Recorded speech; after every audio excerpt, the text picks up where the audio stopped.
Hi, everybody. I wanted to talk to you about the portfolio in this class, and I realize I have page after page of written text explaining it, but sometimes it's just easier to understand a concept like this if the teacher explains it on video with an audio soundtrack and you can hear it. Some people figure it out easier that way. I'd like you to think of the portfolio like an art major might think of a portfolio when he or she goes out to apply for a job. When you go to apply for a job as, say, a commercial artist, you bring your best pieces of art along with you, right? You don't include all your work. You don't include the weak drawings or the weak computer digital images that you've put together. You only bring your very best stuff. Okay. There's many uses of the word portfolio when you think about it. In the stock market, if you're investing, you have a portfolio of your best stocks. Those are the ones of the big earners. You keep those, you get rid of the weak ones. And yeah, so in this class, we have a portfolio of final drafts of your first three papers. You have a chance to revise each one of them with my feedback. This is very unusual. Maybe 10% of the teachers grade this way.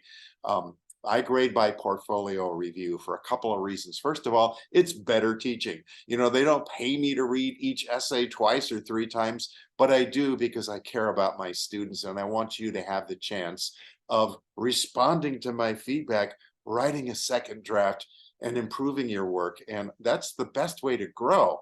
I've been teaching since day one. When you get some feedback on your first essay, you probably heard a message from me saying something like the path to great writing is getting feedback from someone you trust and then revising, right? That's what we're doing here. So a couple of things about the portfolio. If you don't revise a paper, that's okay. You do not have to submit another draft. Please don't submit another draft. It will just confuse me. I have these folders set up for final drafts. They're called the digital portfolio folders, final drafts on Turnitin. If you submit a draft that you've written and I've already given you feedback and nothing's changed, I'm going to waste a lot of time reading it. And speaking of wasting time, I'm very touchy about this. I can only afford to do this, to wait until the end of the year if you help me. So I wait till the end of the year. I collect all of your final drafts. I read them very carefully, and then I ask you to fill out a portfolio checklist, and this is where you can help me. Okay, the portfolio checklist saves me a huge amount of time because let's say you didn't revise any of your essays. I look at your portfolio checklist, it said I didn't revise any. I don't go looking around through all the different folders to see if you revised or not. If you did revise, then I know you did. You can tell me what your original score was, and I will go and look and see if you've improved. And that also saves me time. I have about 15 reminders built into the course. Don't forget your portfolio checklist. And I get kind of cranky about it. I'm smiling right now, but you should see me at the end of the semester. I have 120 students, 4 papers each. I have a lot of papers to grade at the end. And then a student forgets or just ignores all the warnings. Please don't forget to submit your portfolio checklist, and I will lower that student's grade. I have done it in the past where I've even sent the students emails saying, please send me the portfolio checklist. I need it, saves me time. And they don't do it. That student's going to earn the C instead of the B. But I'm saying this with a smile on my face because I want you to succeed. And that's a big reason that I'm doing this, is that I want to give my students a chance to revise their papers right up until the very end of the semester, right up until I get pressed up against my deadline to turn in the final course grades. So some housekeeping about the portfolio checklist in case you're confused.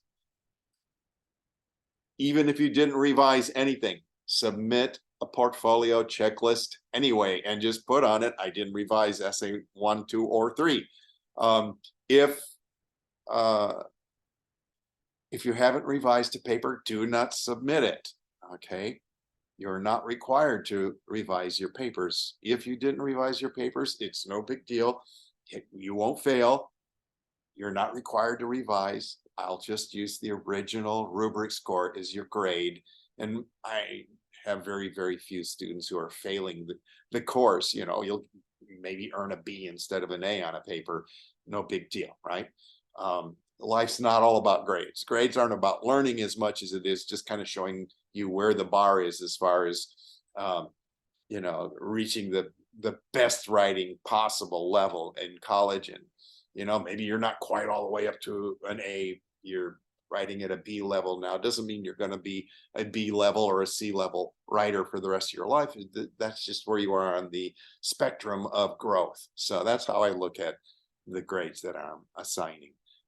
Anyway, if you have any questions at all about the portfolio checklist, about the end of the semester, don't hesitate to send me an email.